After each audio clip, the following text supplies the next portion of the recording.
Salam aleikum. Tai bus naudinga tiek vyrams, tiek moterims. Mirtis yra dalis mūsų gyvenimo.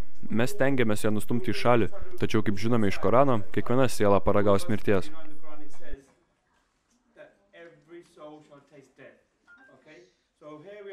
Taigi, čia mes atliksime praktinę dalį, bei įgysim šiek tiek teorijos žinių apie musulmonų laidotuvės. Tai jums visiems bus naudinga, inšallah. Pradėsiu nuo to, kad kai žmogus miršta, nesvarbu ar namie ar ligoninėje, nors dažniausiai tai nutinka ligoninėje. Visų pirma, jūs turite pasistengti pastoviai ir garsiai kartoti šahadą, nes galbūt mirštantysis praranda sąmonę po truputį. Todėl labai svarbu, jog nenustotumėte, juk inšallah jis kartos paskui jūs savo mintise. Na ir žinoma, mirti sakant šahadą yra laikoma geriausia mirtimi. Pirma, ką turite padaryti, kai žmogus miršta, tai užmerkti jam akis.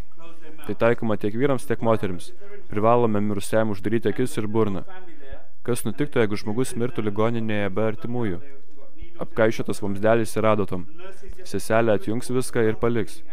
Praeitą savaitę buvo atvejis, kai aš pats turėjau ištraukti vamsdelius, o burna taip ir liko plačiai atverta. Deja, kai mirštama, kūnas pradeda stingti ir vėliau pasidaro nebeįmanoma jį pajudinti. Jei rankos lieka štai taip, bandant jas ištiesinti, aš jas tiesiog sulaužysiu, o kūno žaloti nenoriu.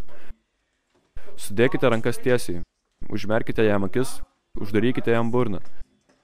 Kojoms paimkite virvę ir suriškite kojų pirštus drauge štai taip, tam, kad kojos neišsiskleistų. Taigi, rankos tiesiai, burna užčiaupta, na, o jei visgi negalite uždaryti burnos, paimkite raištį ir apriškite štai taip. Tada burna liks užčiaupta. Kartais, kai vamsdelį užsilieka per ilgai, būna per vėlu ir čia negalima nieko padaryti. Galima uždaryti burną tik tiek, kiek įmanoma, bet tai retas atvejis. Burna vis tiek lieka atverta ir tai atrodo nekaip. Po šių veiksmų velionę prižiūrėjęs gydytojas pasakys mirties priežastį, išduos medicininį mirties liudijimą ir elektroniniu būdu perduos duomenis civilinės metrikacijos skyriui dėl mirties fakto registracijos. Patiems mirusiojo artimiesiems vykti į civilinės metrikacijos skyrių nereikia. Su medicininiu asmens mirties liudijimu galima tvarkyti visus kitus reikalus dėl asmens laidojimo. Ir tai yra svarbiausias dokumentas, kurio jums reikia norint palaidoti velionį. Žinoma, jie paklaus, ar norėsite laidoti ar kremuoti. Kadangi esame musulmonai, pasakome, kad norėsime laidoti. Kai tik gaunate medicininį mirties liudijimą, galite planuoti laidotuvės. Be šio liudijimo negalite laidoti, nes jo prašys kapinių darbuotojas. Tam paduosite liudijimą ir susimokėsite. Asmeniui mirus ligoninėje, įstaigos darbuotojai velionio kūną dažniausiai perveža į morgą, iš kurio artimieji turi pasiimti mirusiojo palaikus.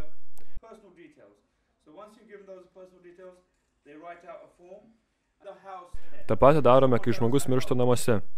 Jei jis mirė namuose ir jūs esate šalia, uždarykite velionio akis, burną, ištieskite rankas, suriškite kojų pirštus.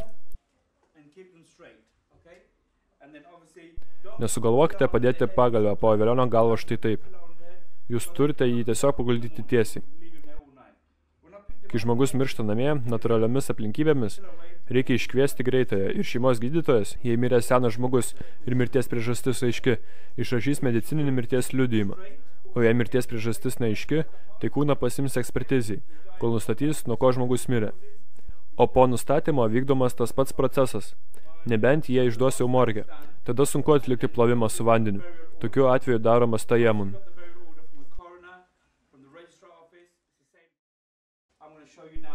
Dabar, kai velionis jau pargabentas į vietą plovimui, viską pasiruošiu.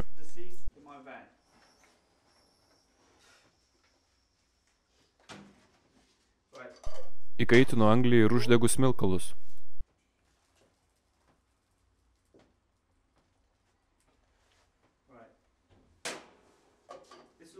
Pasiruošiu rankšluosčius, kamparą.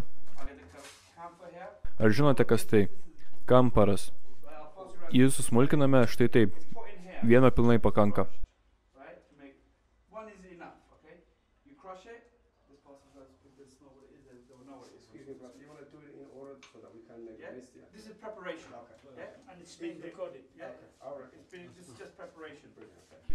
Tai tik pasiruošimas ir dažniausiai visą tai jau būna paruošta prieš man atvykstant.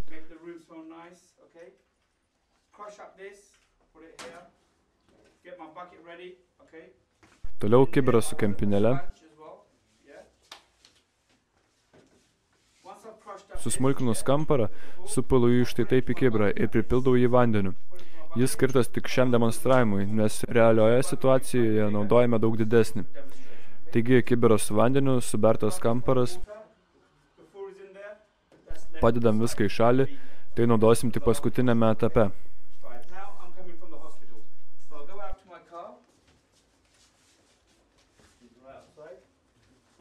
Turite kūną uždėti ant šito stalo štai taip.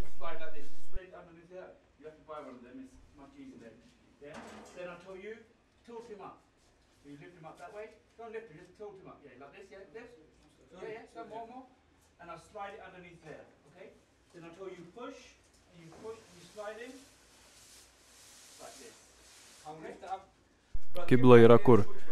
Ten pietų pusėje. Reiškia, dešinioji žmogaus pusė turėtų būti atsukta į pietus.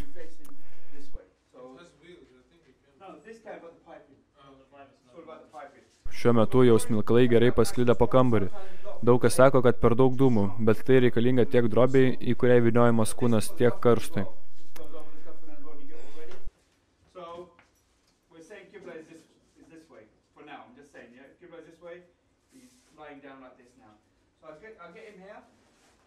Aš visada dalyvauti pakviečiu ir šeimos narius, bent 4. Kodėl? Jei reikėtų pakelti, pajudinti, apiprausti. Jei niekas negali dalyvauti, tuomet kviečiu savo komandą.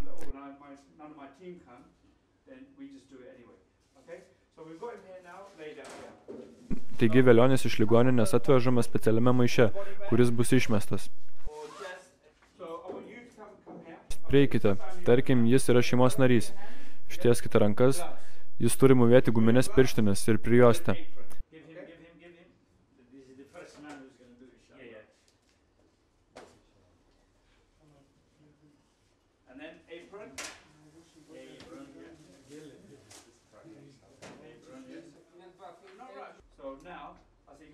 Esi padaręs vudu, pasiruošęs, čia nebus per daug taškymosi, bet dėl viso ko užsidėk prijuostę, nes šios rūbus turėsi dėvėti visą dieną. Juk nebus laiko persirengti ir nusiprausti po dušu. Ir tai nėra suna, tai nėra vadžib. Tačiau jei rasite laiko, prašau, mes turime dušus ir čia, galite jais pasinaudoti. Galite padaryti vudu iš anksčiau, o husul vėliau, nes prisilietus prie lavono privaloma padaryti vudu. Bet jei norit, galite padaryti ir husul, jūs patys geriau jausitės. Ištieskite savo rankas, tam, kad kilsteltumėt kūną.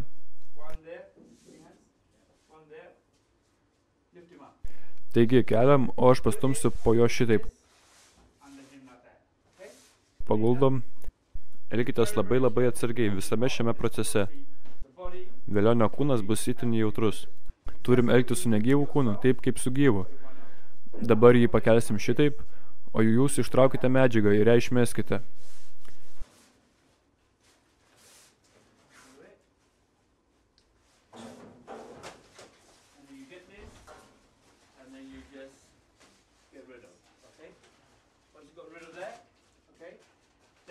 Velionis bus įsuptas į ligoninės patalus.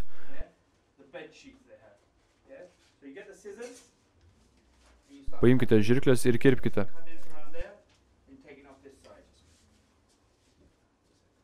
Reikia pašalinti visus medžiagos sluoksnius.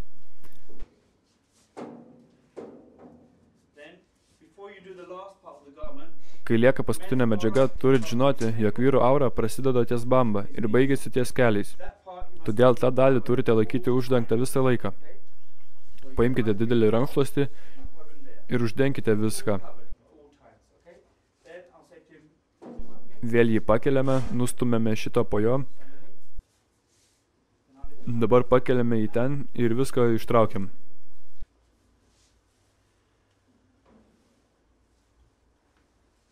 Jei aura netyčia atidengiama, turite ją kuo greičiau paslėpti. Kartais rankšluostis gali pasislinkti. Tie užvalkalai yra iš ligoninės, todėl dažniausiai juos surenku į maišą ir grąžinu atgal. Juos vėliau išskalbs ir vėl panaudos. Gerai, pakeliam jį čia, pakelkit.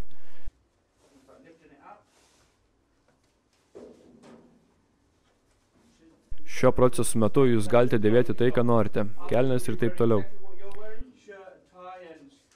Beje, jei šeimos nariai nori pasilikti šias medžiagas, aš jas atiduodu.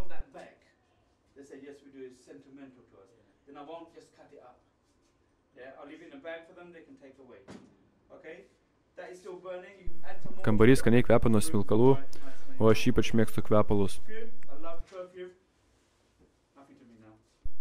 Taigi kūnas guli čia ir yra visiškai nuogas. Aš nežvilgčiau čia, kartais jie būna su sauskelnėm. Galbūt velionis ilgai sirgo ir negalėjo pats nueiti į tualetą. Todėl daktarai uždėjo jam sauskelnes. Nuėmam sauskelnes štai taip ir išmetam. Dabar esame pasiruošę. Aš pranešu broliams, kad viskas atlikta. Kibiras štai čia, viskas veikia, pasiruošiu šiltą vandenį, jokiais būdais nešalta ar karšta. Jei turim laiko, aš pasisodinu brolį ir paaiškinu procesą. Mes atliksim husul, paaiškinu, ką reiškia husul. Tai toks pat pasiruošimas kaip ir penktadieninėms maldoms, džumu'a. Užsukame į tualetą, tada apsiprausiam privačias kūno dalis, tada einam nusiprausti po dušu. Pradedu nuo vudu, pirmą nusiplauname rankas, dešinę, po to kairę, burną, nosį, veidą, dešinę ranką iki alkūnės ir kairę, dešinę ir kairę kojas. Toliau išmuiliname visą kūną. Lygiai taip pat, kaip dabar demonstruoju. Apiplaunu dešinę pusę, paskui kairę. Geriausia tai daryti nelyginį skaičių, bet žinoma, kai prausimės, mes neskaičiuojam. Vyrą nuplauti ir suruošti aš užtrunku apie pusvalandį, daugiausiai 45 minutės. Moteris užtrunka 1 valandą, kartais net 2. Pavėluosime. O, brolau, dar šitą, luktelk, dar 5 minutės. Gyvenime moteris elgiasi lygiai taip pat. Paruošti mirusiai irgi užtrunka ilgai. Grįžkime prie prausimosi. Padariau husul ir dabar dar kartelį atliksiu vudu. Tada apsidžiovinu, pasitepu aliejumi ir pasikvepinu. Užsidedu kandūrą ir esu pasiruošęs maldai. Lygiai toks pat ritualas taikomas ir velioniui. Toliau, laikome už čia. Būtent taip ir keliam. Iš lėto spaudžiam pilvą, paguldome galvą, pakeliame, spaudžiame, paguldome. Tai kartojame 3 kartus. Tada pasiimu purkštuvą, kempinėlę, užpilu muilą ant kempinės ir paprašau pakelti rankšluostį.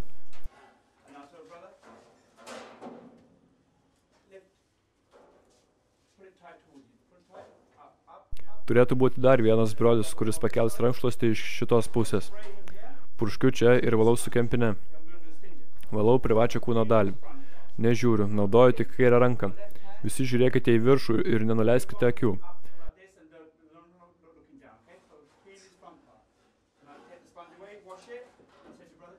Tada pasukite į tam, kad apiprausčiau užpakalinę dalį. Aš spaudinėjau jo skrandį tam, kad visi nešvarumai išmatos išeitų lauk. Ir jei kas ant jo lieka, turiu nuvalyti.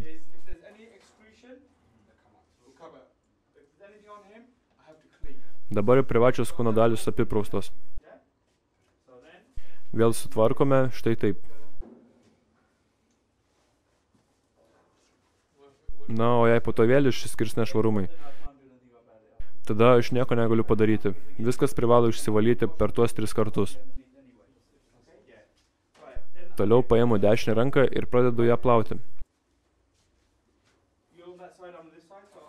Nereikia nieko sakyti ar deklamuoti. Užtenka ištarti bismillah ir viskas. Dabar atlieku vudu. Pirma dešinę plaštaką, pirštus, tu nuplauk kairę plaštaką. Tada paimu šiek tiek vatos, ją sudrėkinu. Neliekite vandens tiesiai į burną.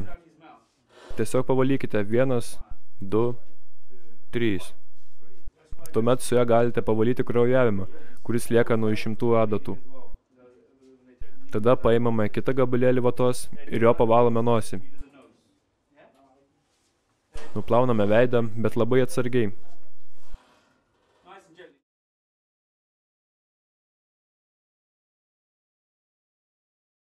Toliau seka dešinė ranka iki alkūnės, pradedant šiuo šonu 3 kartus. Kita pusė taip pat 3 kartus. Paskui masa, plaukų sritis ir ausys. Jei valydamas burną pamatau, kad viskas pradeda tekėti ir per daug vandens, tada pakeliu šitaip ir išpilu laukan, kiek įmanoma daugiau. Gali pratekėti ir į ausis, todėl reikia vėl apvalyti. Galiausiai apiprausiu kojas, tarpupirščius, kulną ir taip pat kairę koją. Kągi mes pabaigėme? Vudu. Sekantis žingsnis – paimti muilą ir užpilti štai taip.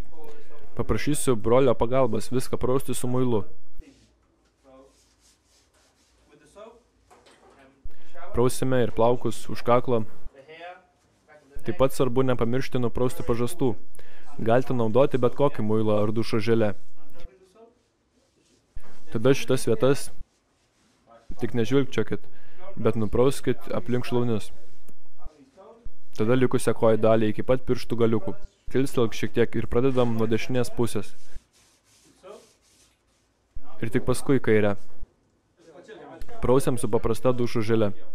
Visą kūną, po pažastimis, galiausiai kojos. Taigi dabar jis visas išmuiluotas. Paimu purkštuvą ir nuplaunu viską štai taip. Rankšluostis lieka toje pačioje vietoje visą laiką. Kilstelkit šiek tiek. Nuplaunam čia, už galvos. Paduodu jums purkštuvą, nuprauskit kairę pusę, nelyginių skaičių ir pagaliau jis nupraustas, švarus. Procesas toks pat, kaip ir prausimasis po dušu. Užsipilu dušo želę ir viską su vandeniu nuplaunu. Taip ir numirėlį prausiam.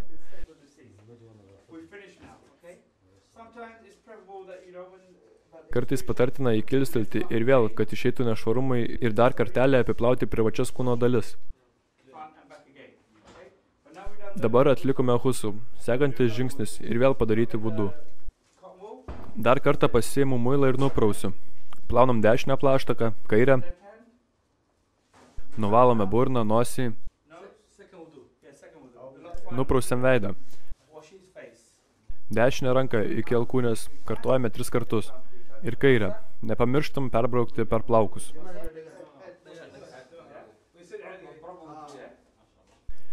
Tęsim apiprausdami dešinę pėdą, galiausiai kairę. Baigta.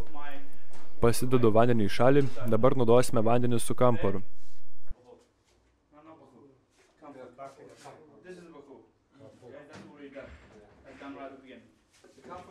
Pasiemame ir pradedame pilti nuo dešinės kūno pusės.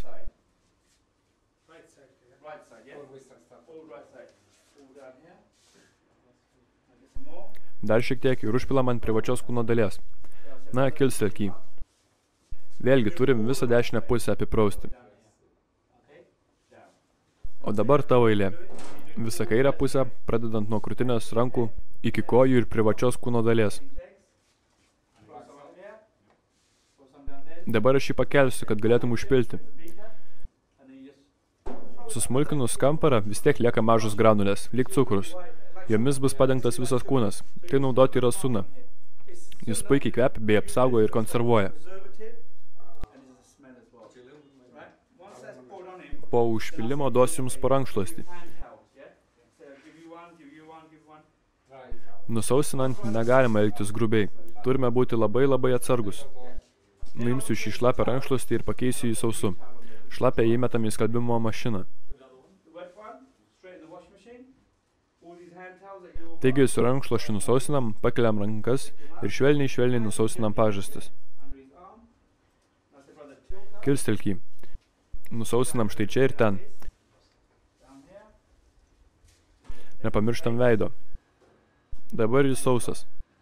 Paimsime aliejinius kvepalus atar. Aš visada leidžiu šeimos nariams naudoti jiems patinkantį kvapą, jei tokį turi. Pakvėpinsim su atar ant kiekvienos sudžiūt vietos. Kaktą, nosies galiuką, dešinę plaštaką kairę, dešinį ir kairį kelius. Pilkite kiek norite, negailėkite.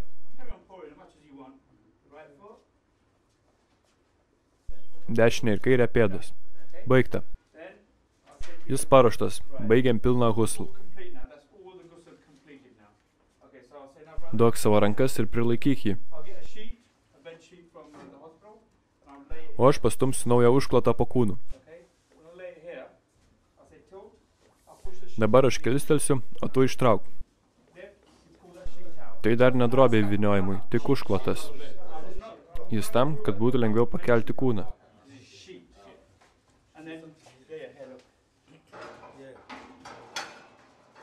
Štai taip sutvirtinam stalą, kad nejudėtų.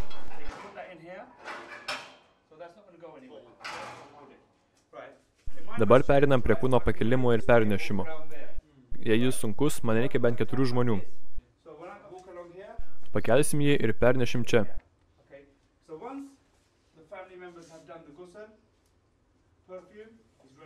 Kūnas jau paruoštas. Nusiimu pirštinės ir pasiruošiam drobę, į kurią įvyniosime kūną. Moterims reikia 5 medžiagos gabalų, vyrams užtenka 3. Nes moterims reikia papildomas medžiagos plaukams ir krūtiniai uždengti. Taigi, 3 dalys vyrams.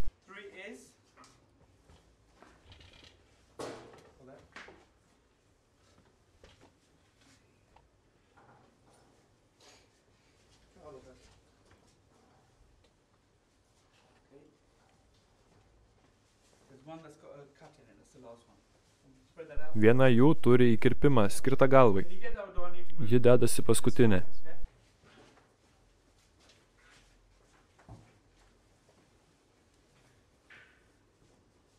Kai įsupsime velionį medžiagą, ji turi uždengti visą kūną. Savo nuožiūrą turite atsikirpti. Ar matote tą ritinį? Ištieskite šitaip, išmatuojame velionio kūną ir atsikerpame. 1, 2, o trečias turės tarpą galvai.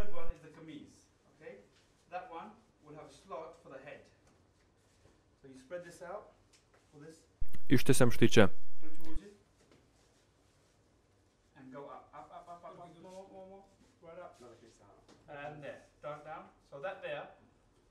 Aš pasižymėsiu, nes turim perlenkti medžiagą.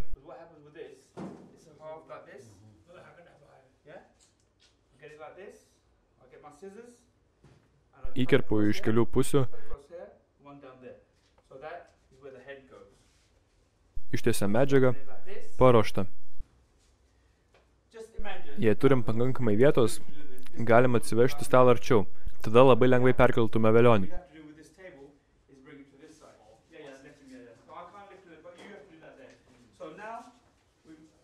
Dabar pereikite į šitą pusę.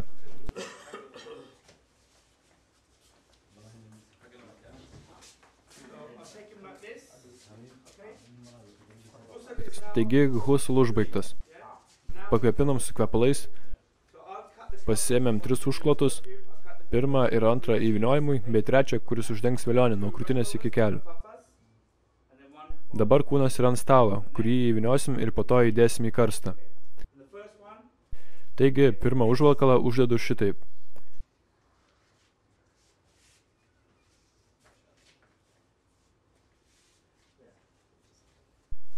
Kai kurie žmonės išsikerpa skirtingų būdų. Aš juo, man jis patogiausias. Jei skylė būna per siaura galvą įkišti, galiu tiesiog įplėšti audinį ir jį padidės. Atsikrautume rankšluosčio, jį vėliau išskalbsime.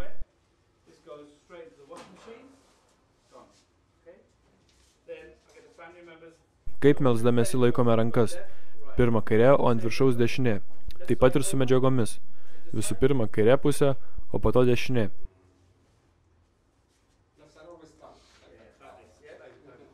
Tai nėra būtina, bet taip teisingiausia. Taigi, uždengta nuo kaklo iki pat kelių.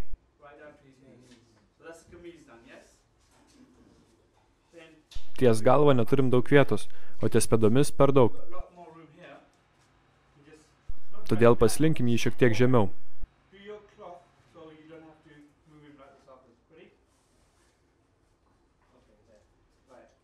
Dabar 1 užvalkalas. Suimam štai taip, pradedam nuo kairės pusės.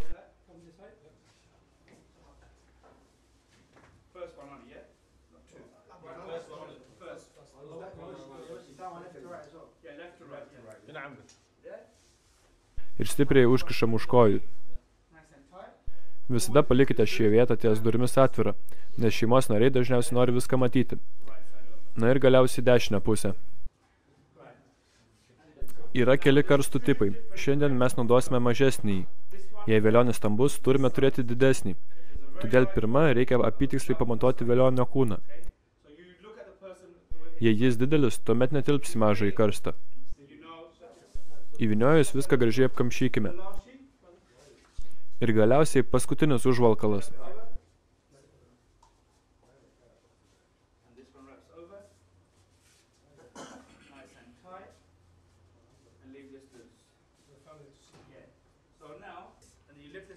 Pakelkite kūną, diržą pakiškite šitaip iki juosmens. Užtenka ir vieno, bet jei norite, galite panaudoti 2. Jie bus skirti pakelimui.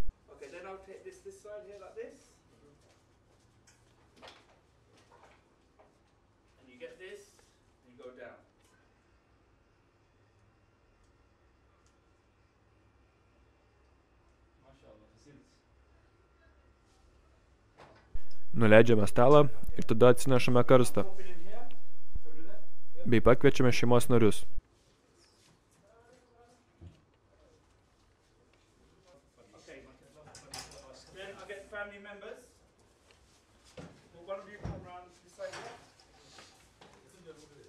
Šiuo metu jūs jau būsite nusiėmęs prijuostę ir pirštinės. Ši demonstracija skirta tik vyrams. Aš suruošiu ir moterims. Joms turime papildomą užklotą, labai storą, kad nei kūnas, nei jo formos nesimatytų. Moters veido irgi nematau, net jei vykstu į ligoninę. Matau tik juostelę ant jos riešo.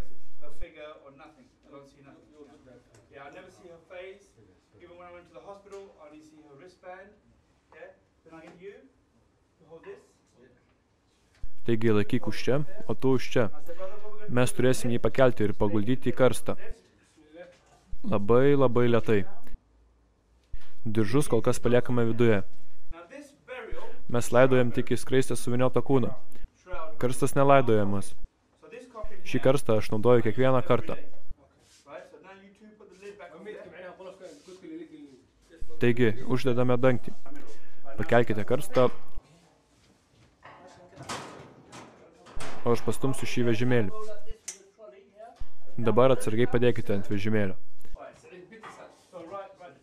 Šis karstas skirtas laidoti musulmonų kapinėse.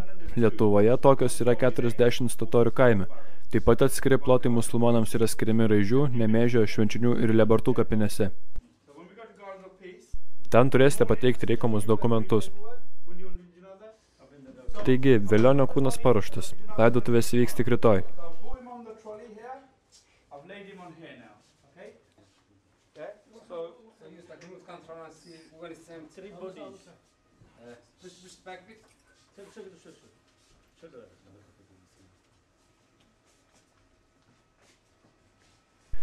Brangiausia Husul kambario dalis yra šitas šaldytuvas. Alhamdulillah, mes čia turime viską, ko reikia. Jūs galite kūną pasimti iš morgo ar namų ir palikti čia. Husul daryti iš ryto arba vakare. Po to palikti šiame šaldytuve per naktį. Ir ryte nuvežti į laidotuvės.